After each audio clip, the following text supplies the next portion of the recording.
¿Estuvo en la cancha? Sí, sí, fuimos con uno de mis hijos. La verdad que bien, linda tarde, Mucho colorido, mucho ¿no? colorido, mucha No, gente. no, no, no, mucho fútbol, pero mucho colorido. Sí. Una final. Bueno, Carlos, desmenuzando la subjetividad.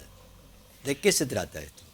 Bueno, te había adelantado algo la semana pasada y la anterior, de que algún día íbamos a poder analizar esto que hablamos, esto que definimos como subjetividad, que básicamente es la potencia del yo, la potencia de sí que tiene cualquier sujeto para poder funcionar, el uso instrumental de su psiquismo en forma amplia, elástica, plástica, para poder transformar el mundo interno y el mundo externo, digamos. Siempre mencionábamos la subjetividad, hemos planteado en un montón de ámbitos y áreas el tema de la subjetividad y nunca explicábamos, sí damos una pequeña definición, una idea somera de lo que era la subjetividad, pero no nos poníamos a analizar taxativamente qué era la subjetividad, ¿no? Y se me ocurrió para hoy, y para que la gente lo entienda y lo pueda después dialogar en casa y reflexionar y tomar nota y hacer sus propios diagnósticos de cómo está uno y cómo no. Voy a hacer una pequeña descripción de varias funciones que tiene el yo. El yo es esa parte del psiquismo que tiene como principal característica, bueno, ser el objeto que está en contacto con el exterior y con el interior del sujeto, tener una percepción de lo que pasa afuera, una interpretación, un metabolismo para el ingreso de esa experiencia subjetiva. Y tiene una dinámica propia, o debería tener una dinámica propia, que está vinculada con algunas funciones, que son lo que vamos un poco a describir acá, para que la gente entienda, cuando hablamos de subjetividad y cuando apuntamos a una subjetividad en términos de lo que psicoanalíticamente buscamos, a qué nos referimos, ¿no? Para que entiendan lo complejo que es el psiquismo, lo complejo que es la personalidad y lo complejo también que es con lo que trabajamos todos los tiempos nosotros en la búsqueda permanente en el consultorio de un cambio subjetivo, ¿no? Bueno, la primera característica que vamos a desarrollar o describir se llama prueba de realidad. Básicamente con la prueba de realidad el psiquismo lo que tiene es la capacidad de distinguir entre lo que son estímulos internos y externos, es decir, poder determinar y saber si las cosas que funcionan, las cosas que ocurren en la vida tienen que ver con cuestiones nuestras o cuestiones que tienen que ver con el contexto exterior. Hay gente que no diferencia eso. Esto va a definir exactamente una capacidad y una exactitud de percepción, una capacidad de percepción de lo finito del psiquismo que hace a una función psicológica del yo muy elevada, ¿no? Esto trae aparejado conciencia reflexiva, la prueba de realidad interna, es decir, que lo que estamos evaluando de la realidad tenga consistencia con el mundo interno. Cuando hablamos de conciencia reflexiva estamos hablando de una lógica de vinculación entre los conceptos que se están utilizando y la realidad que se está viviendo o que se está analizando. Pensá esto en un montón de situaciones donde la subjetividad falla, cómo actúa, ¿no? Tener una clara perspectiva de las características de la realidad. Siempre hablamos de prueba de realidad, ¿no? Tener un claro discernimiento entre la realidad del entorno y los estímulos internos, es decir, cuánto de lo que nos pasa tiene que ver con la realidad del entorno y cuánto tiene que ver con la realidad interna, cuánto es proyectivo, es decir, es lo que me pasa a mí, yo lo pongo en el contexto, o cuánto es del contexto, o cuánto es del objeto que está en el contexto. Es decir, es muy fina la percepción. La ubicación temporoespacial, que es tan común en algunos informes psicológicos, principalmente cuando hacemos informes para, digamos, cognitivos y para carnet de conducir o tantos otros, la ubicación temporoespacial, que no es solamente que el cerebro nos mantenga equilibrados, sino la ubicación en tiempo y espacio de las cuestiones lógicas que se dan en ese tiempo y en ese espacio, ¿no? Como prueba de realidad también está el funcionamiento social y laboral, la capacidad de tener una vida laboral creativa y una vida social creativa. Bueno, eso es muy actual, ¿no? Muy actual. Muy Ya actual. Freud decía que la salud dependía de poder amar y trabajar, ¿no? Y después, la capacidad de discernir y de desarrollar emociones que sean acordes con acontecimientos reales, ¿no? Que las emociones reaccionen a acontecimientos reales, ¿no? Que no haya una discordancia entre emociones y la realidad que uno vive. Bueno, esa es la primera característica. La segunda tiene que ver con el juicio. Básicamente acá nos referimos por ejemplo, uno de los aspectos del juicio, la capacidad de anticipación de las consecuencias. Cuando uno está elaborando ideas, está elaborando pensamientos, está afectando con algún concepto una idea, un pensamiento, una reflexión, no solamente está mirando lo que estamos planteando aquí ahora, lo que estamos resolviendo, sino también tener una perspectiva de las consecuencias, las soluciones, lo que puede ocurrir con todo esto que estamos pensando, ¿no? Es una mirada muy profunda. La capacidad de tener fenómenos de anticipación en la conducta, es decir, esta forma de ver y de percibir posibles consecuencias que nos permitan hacer procesos anticipatorios, ¿no? En la conducta, que son tan importantes, porque a veces los conceptos anticipatorios defienden al yo a veces de un traumatismo, a veces de una afección penosa, es decir, previenen al psiquismo. Por eso es tan importante como dato subjetivo este tema de la anticipación como una función. No solamente la anticipación, sino también la adecuación emocional de esa anticipación. Que lo que usamos emocionalmente para anticipar una conducta tenga coherencia con... no que yo tome un vaso de vino y pierda el sentido de realidad para anticiparme de una cuestión penosa, sino que realmente lo que el psiquismo pone en funcionamiento para la anticipación tenga que ver con ese acontecimiento o esa adecuación emocional, ¿no? El punto 3, que es el sentido de realidad, que esto es tan común en todos los informes que hacemos psicológicos, ¿no? Principalmente ver si hay un grado de desrealización o si hay cierta adecuación a la realidad. Principalmente se ve en los comportamientos, en los pensamientos, en la lógica del pensamiento, en el discurso, en las formas del discurso. Los grados o no de despersonalización. Fíjate que una subjetividad complicada puede tener criterios importantes de desrealización, desrealización y de despersonalización. Todo lo que tenga que ver con la autoidentidad y con la autoestima, es decir, el amor propio y la percepción de la propia identidad, ¿no? Una claridad y un mapa conceptual claro de los límites entre el mundo interno y la realidad. Ya no como distinción de lo que pasa adentro y lo que pasa afuera, sino distinción de cuál es el punto intermedio entre lo que es la realidad y lo que es el mundo interior, ¿no? Todo lo que tiene que ver con la ubicación en la realidad, que también es una función de la subjetividad. Ahí tiene mucho que ver, más adelante, no sé, lo tendrás, el ego. Estamos hablando del yo, estamos hablando Bueno, del ego. por eso. Estas son funciones. Recién te mencioné 3, ¿no? Tengo como 14 acá para mencionar. Vamos a ir más rápido si querés. Después me haces alguna pregunta. El punto 4, regulación y control de instintos, afectos e impulsos. Regulación y control de instintos, afectos e impulsos.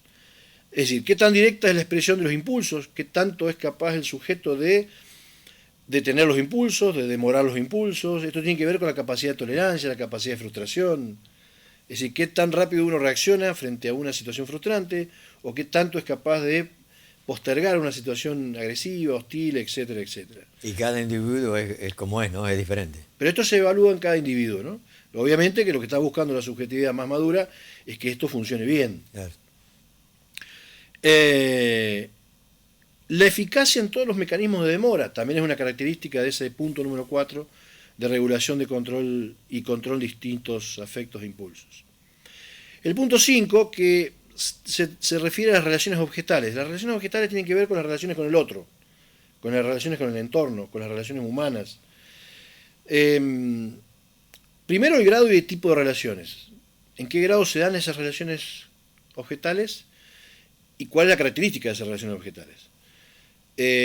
Hay mucha gente que nos sorprendemos que tiene muy pocas relaciones objetales, que tiene muy poca inversión de energía psicológica puesta en objetos, puesta en nuevas amistades, nuevas relaciones. Hay gente que se va a vivir a otros pueblos, a otras ciudades, que hace un traslado por trabajo y que tiene temor a no conseguir amigos. Ahí estamos viendo que hay dificultades interesantes a la hora de poder producir nuevas relaciones objetales, ¿no? Que es una función que el yo tendría que tener como facilidad. A veces está complicado. Bueno, después la característica de esas relaciones vegetales, ¿no? La constancia de objeto, la constancia de esas relaciones, ¿no? El grado de instalación de esa relación, el grado de cohesión de esa relación y a su vez la constancia que esa relación pueda tener en el ámbito de las relaciones humanas, ¿no? El punto 6, proceso de pensamiento. Los procesos de pensamiento son una función del yo. La memoria, la concentración, la atención, la capacidad reflexiva, la capacidad de reflexionar, la capacidad de pensar. Cuanto mayor es la posibilidad profunda de la subjetividad, mayor es la capacidad reflexiva. La capacidad reflexiva es una función del yo y es una función de la subjetividad, por eso es tan importante y por eso la educación tiene que apuntar a esto, porque si la educación produce una subjetividad de calidad, las capacidades reflexivas son inagotables. Cuestiones que cuestiones que tenemos en cuentagotas en Argentina, ¿no? Capacidad de conceptuar, capacidad de elaborar conceptos, no capacidad de repetir conceptos, capacidad de elaborar conceptos. La capacidad de leer una lectura, leer un texto, leer un libro y poder reconstruir nuevas ideas a partir de ese texto. Los procesos primarios y los procesos secundarios del pensamiento. Las características primarias del pensamiento y las características secundarias del pensamiento. También se habla hoy de las características terciarias, que son superiores todavía. Niveles concretos y niveles abstractos del pensamiento. Se supone que un joven de edad avanzada secundaria ya tiene que tener pensamiento abstracto, hoy no lo tiene. Estas son todas funciones de la subjetividad. La capacidad de discriminación, la capacidad de usar el pensamiento para poder discriminar. Yo a veces digo a los pacientes, bueno, me contó una gran ensalada de fruta, ahora vamos a tratar de ver qué es la banana, qué es la manzana, dónde está la pera, ¿no? Tan importante. Pensá en esto, ¿no? Recién vamos por la mitad de lo que te quiero explicar hoy, no sé si tendremos todo el tiempo. Y cuando yo te hablo de subjetividad y de la necesidad de construir subjetividad, te estoy hablando de todas estas cosas. De que si un sujeto está bien, todas estas cosas funcionan. Son muchas funciones, son muchas cosas importantes. Tenemos, bueno, dije recién proceso de pensamiento, la capacidad de regresionar adaptativamente al servicio del yo, la funciones defensivas, todos los mecanismos defensivos del yo, que son arriba de 15 o 16, que eso podríamos dar otra charla sabiendo cómo funciona cada uno. Yo siempre le decía a mis alumnos, si ustedes conocen cómo funciona el yo con sus mecanismos defensivos, conocen gran parte de cómo funciona un psiquismo y cómo puede funcionar una persona. No digo esto para manipular a la persona, pero sí para poder entenderla, para poder conocer todo lo que tiene que ver con las barreras de los estímulos, la función autónoma. En la función de regresión adaptativa al servicio del yo, está hablando básicamente de todas las capacidades que tiene el yo de retrotraerse a pensamientos anteriores, poder regresar sobre ciertas ideas, sobre ciertos recuerdos, traerlos al presente, hacerlos constructivos. También tiene que ver con la capacidad de discriminación, la capacidad de hacer nuevas configuraciones conceptuales, la capacidad de hacer nuevas relaciones objetales. Es muy importante esto, ¿no? La función defensiva, como te dije recién, ¿no? Todo lo que son mecanismos defensivos, que en otra charla lo plantearemos. Ahí lo que uno busca es saber el éxito, el fracaso de esos mecanismos, los grados en los cuales los mecanismos defensivos están planteados. Acá hemos hablado de varios cuando hemos hablado de patologías, pero bueno, algún día vamos a dar una charla sobre eso.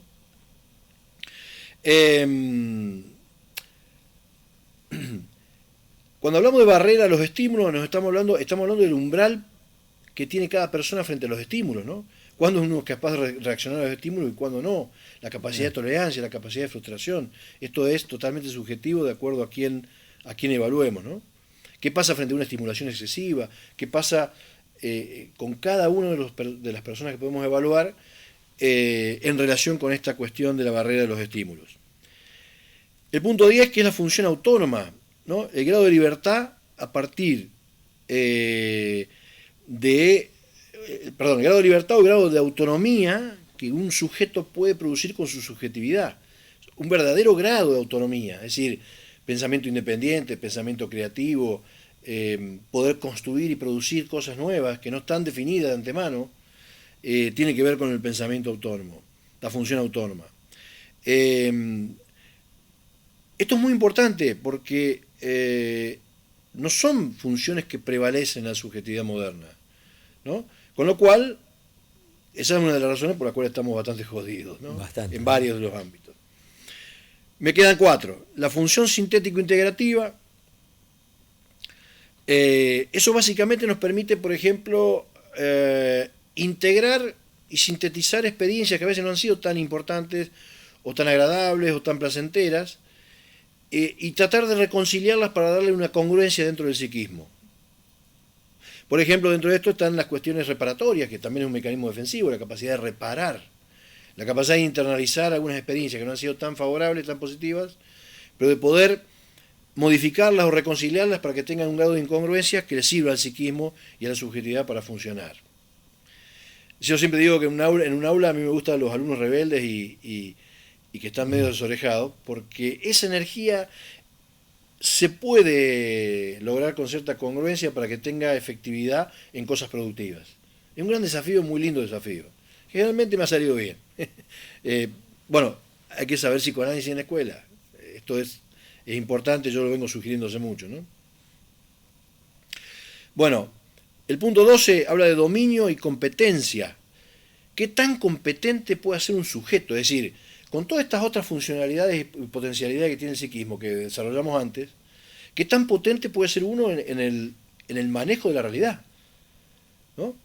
Yo le digo a los chicos siempre, ustedes estudien, fórmense, y el trabajo lo generan ustedes. No tienen que salir a buscar trabajo. Esto es ser potente. Esto tiene que ver con la agresividad, esto tiene que ver con la capacidad creativa, tiene que ver con la capacidad de querer dominar el ambiente, no que el ambiente te domine a vos. Por eso cuando estamos destruyendo la educación, lo que se está buscando es que no haya una capacidad de dominio personal y autónomo de nuestros alumnos, ¿no? Y que no tengan nivel de competencia. Después te dicen, bueno, metete en la competencia, pero en una competencia para la cual no te has entrenado. En este nivel de competencia también se evalúa qué tan efectivo es el sujeto en la capacidad de dominar el ambiente. ¿Cómo me adapto yo al ambiente? Hoy estamos con un montón de comentarios acerca del mundo, ¿no? Bueno, ¿cómo soy yo activamente en ese mundo? Pues yo me puedo establecer como queja, me puedo relacionar desde un lugar de conservadurismo, o puedo salir a ser parte de la modificación. Esto, hay subjetividades dominantes, potentes, y hay subjetividades conservadoras, ¿no? Bueno, el superyo, que tiene que ver con esa fuerza adaptativa, interferente, que lo que busca es la adecuación del sujeto a la cultura, la adecuación del sujeto a la vida social, a las costumbres, a los valores de una sociedad, que es tan importante también tenerlo, tanto en el ámbito de la crianza familiar como en el ámbito de la crianza educativa, ¿sí? Y por último, el instinto. El instinto tiene que ver con la energía, el instinto tiene que ver con lo cuantitativo, ¿no? Yo lo relaciono con lo cuantitativo del psiquismo. Energía, básicamente los dos instintos, instinto de vida, instinto de muerte. Hoy tuvimos la trágica muerte de una chica en Arias que se suicidó, y bueno, cómo cae el instinto de vida, y cómo el instinto agresivo o autoagresivo cobra sentido y produce en este caso el suicidio, ¿no? Bueno, la vida instintiva es algo que tiene que estar también con cierta potencialidad en el sujeto. Bueno, estas son 14 funciones que yo te acabo de enumerar, que forman parte de lo que es la subjetividad, que tiene que estar funcionando acopladamente cuando uno está en actividad o cuando uno está en un eje de la vida activo, potente, más estás con estas 14 funciones, como dicen los chicos ahora, al palo, o deberíamos estar al palo, para tener el mayor cúmulo de potencialidades subjetivas para poder manejar el ambiente, la vida, el contexto. Pero no es fácil todo eso y cada uno tiene su Bueno, ahora propio entendés, yo, ¿no? ahora entendés a qué me refiero yo cuando hablo de subjetividad, Sí, ¿no? Construir una subjetividad es construir un psiquismo. Y un psiquismo sano tiene esta potencialidad. ¿Sí? Todos los elementos negativos de todo esto mismo que yo desarrollé y tienen que ver con dificultades en la subjetividad, con todo lo que uno ve a diario. porque hay gente buena y gente mala, hay gente asesina, hay gente, qué sé yo, psicópata, todo con un yo diferente, ¿no? ¿Cómo? Claro, pero distorsionado de las funciones Claro. que estamos planteando. Claro, claro. ¿Sí? Claro. Distorsionado. Por eso le preguntaba del ego, que a veces es demasiado en algunas personas, en otras medio El que ego da. es sinónimo de yo. Yo. El ego lo usaron mucho los americanos. Vamos a decir, para la verá qué psicología. ego que tiene. Claro. ¿no? El yo es un recurso necesario. El narcisismo, hay cierto margen de narcisismo que es normal y que es necesario. Uno no puede vivir sin amor propio. Claro. A ver, A eso el yo no amor puedo, propio me yo no refería. puedo vivir, yo no le puedo pedir a mi señora que me quiera más, que me quiera si yo no me quiero. Porque inclusive para el otro no es sostenible, ¿no? ¿Cómo amo a alguien que no se ama? Como fenómeno identificatorio es muy insostenible. O yo le estoy pidiendo a tu comunidad, a tu audiencia que te siga y yo te critico. Entonces, la gente que me sigue a mí Claro. o me conoce y yo te critico, dice, ¿cómo? Pero si nosotros queremos subir y el subir lo critica a Mir no es Claro. bueno. Entonces, Claro. esos son fenómenos que a veces son muy comunes en la vida cotidiana, en la vida familiar, entre dos padres, cómo se significa un padre y una madre para un hijo de acuerdo a la forma de decir las cosas. Bueno, otro tema, el tema del discurso, ¿no? Yo ahí hablo de la capacidad reflexiva, la capacidad conceptual. Hay Claro. palabras que te pueden matar. Peor que Hay un palabras pobre. que simbólicamente te dejan parado, te dejan inmóvil, te quitan instinto. Pero bueno, es muy complejo y creo que bueno que todas estas características te dan un pantallazo de cuántas cosas son necesarias. Lo que yo te decía del narcisismo, hay un cierto narcisismo que también hasta es defensivo. Yo si tengo 40 grados de fiebre la semana que viene, no puedo venir acá a la televisión, tengo que quedarme en mi casa en cama, Claro. cuidándome. Entonces hay un narcisismo que me cuida, hay un amor propio que me cuida. Digamos, yo quiero a la audiencia, te quiero a vos, a los muchachos de acá, a Pedro y a Mateo, pero en ese momento no puedo quererlo más a ustedes que a mí. Entonces Claro. ahí el narcisismo, con 40 grados de fiebre, dice, bueno, cuídate vos Cuídate. y me quedo en casa. Después está así el narcisismo exacerbado, que tiene que ver con esta capacidad del yo de agrandar su perspectiva al punto de no ver la realidad, que tiene que ver con el mito de Narciso, ¿no? Narciso se enamoró de su imagen tanto que de tanto ir al estanque un día se cayó y se ahogó, ¿no? Esto es un poco una paradoja y un simbolismo. Esa es la historia del narcisismo. Claro, un simbolismo de que bueno, el narcisismo exacerbado lleva a veces hasta la muerte.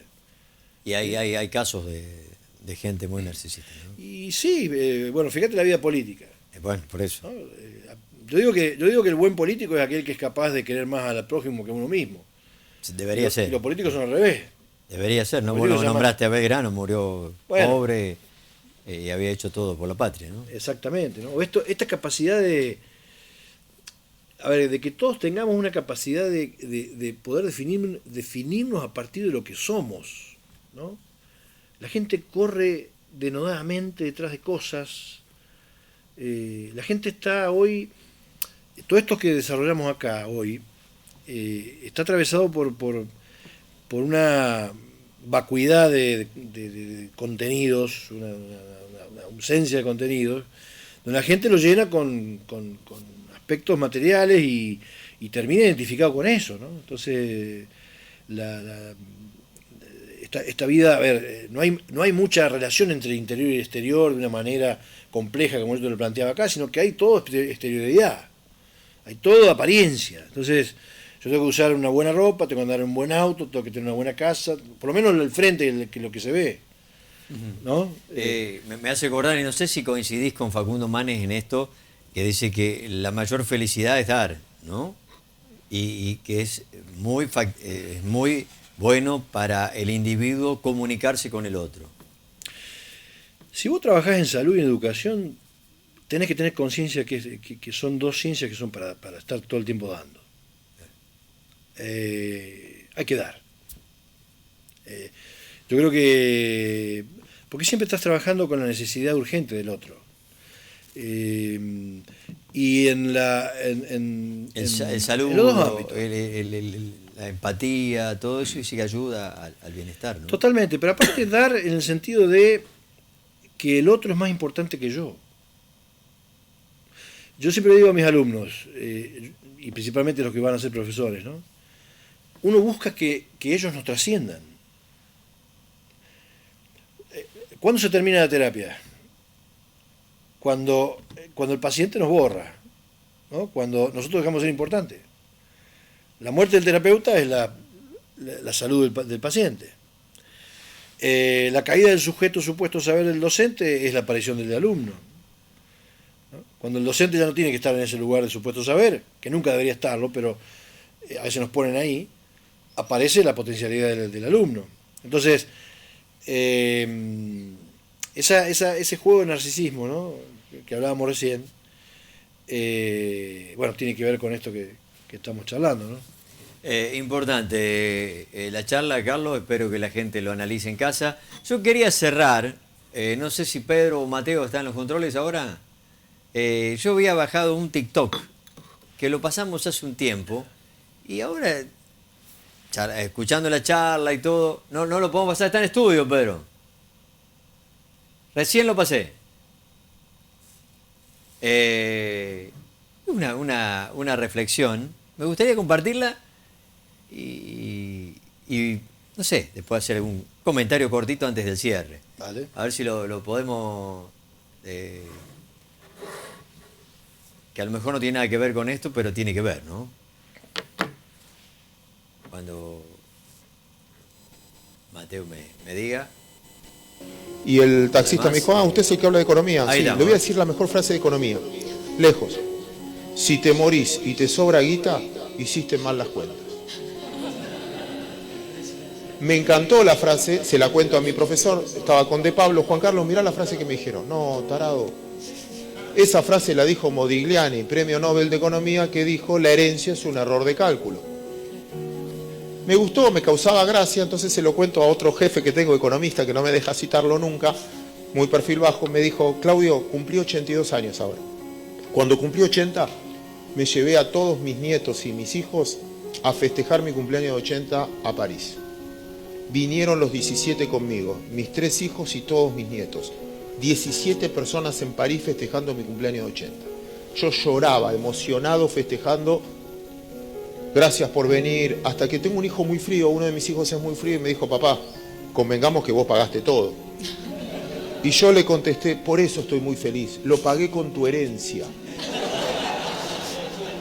Se lo cuento a Moldaski como diciendo, che, mirá qué buen chiste para hacer con esto. Y Roberto me contestó, sabés que murió Cacho, ¿no? No, ¿qué tenía? Un 2 ambiente nada más. Moraleja, hay un tiempo para todo. Bueno, quería compartirlo porque realmente me gustó. Sí. Lo dijimos una vez acá eso, de otra manera. Yo comparto totalmente esto. ¿Sabés cuándo el sujeto se torna bondadoso en el sentido de lo que plantea este hombre, ¿no? De que me encantó, la herencia, lo pagué con tu herencia. La herencia es un error de cálculo, ¿no?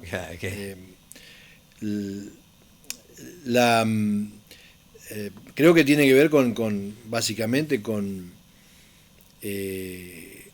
la capacidad bondadosa de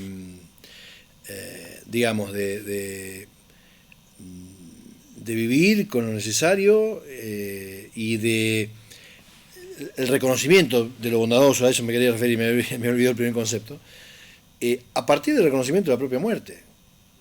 La conciencia que tiene el sujeto de mortalidad es lo que nos permite tomar con una conciencia de realidad de que no podemos gastar lo que es imposible gastar. Hay mucha gente que tiene ahorros para 6 generaciones que ni siquiera conoce. Porque esto no es un chiste de dos ambientes nada más o un departamento. Hay mucha gente que hoy tiene asegurado. Entonces, hay que enseñarle a nuestro hijo a ser, no a tener. Es muy probable que si vos sos una buena persona haciendo, vas a tener cosas, las necesarias, las que te hacen bien, las que son importantes para la vida.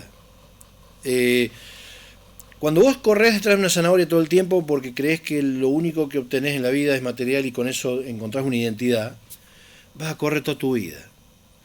Y nunca vas a llegar donde querés llegar. Y los que vos creías que no llegaron, ya llegaron hace mucho, ¿no? Hay un ejemplo que dice que es como el agua salada, ¿no? Cuanto más tomás, más sed te da. Es que hay un vaciamiento. A ver, el vacío. Hoy te hablaba yo de la subjetividad como una de las funciones. Un reconocimiento de lo que es mundo interno o mundo externo, ¿no? Un equilibrio. Esta gente no tiene mundo interno. No tiene capacidad de saciamiento, entonces es inagotable. Inclusive está produciendo rupturas en su ética para poder seguir obteniendo. Y bueno, eso genera una pobreza subjetiva. Este fenómeno psicosocial que vemos en Argentina, ¿no? Que hay un desarrollo económico importantísimo dentro de una gran pobreza subjetiva. Es una ecuación psicosocial lamentable, pero tenemos esa cuestión, ¿no? Donde hay... Esto a ver, lejos de cualquier... Esto no tiene que ver con ninguna... algunos hablan de esto de las envidias socialistas o la... No, esto tiene que ver con una cuestión de equilibrio subjetivo, ¿no? A mí me dicen, ¿cómo sos feliz vos? Y yo hoy te digo sinceramente cómo seré feliz. A mí me encanta viajar, pero a mí me gustaría viajar a diferentes puntos del país y hacer viajes turísticos y dando charlas. Llevando un proyecto que tengo que es Escuela para Padres, por ejemplo. Y una de las cosas que quiero hacer es, como yo no cobro mis charlas, he decidido no hacerlo. Y la idea es ir, juntar productos para gente que sea necesario, tener un grupo y compartir mis ratos libres, mis ratos fuera de trabajo, poder compartir mis conversaciones, esto que hacemos con vos acá en otros ámbitos, para colaborar con mucha gente, para llegar a más gente. Bueno, para eso a mí me haría súper feliz. Carlos, Dar. te agradezco porque se nos hace tarde y tenemos este material para el próximo miércoles. Dale. Muchas gracias. Buen regreso a la localidad de Canals. Gracias. Nosotros vamos a la pausa, la primera, ya regresamos. Empezá a mandar tu foto, te estamos esperando. Ya venimos.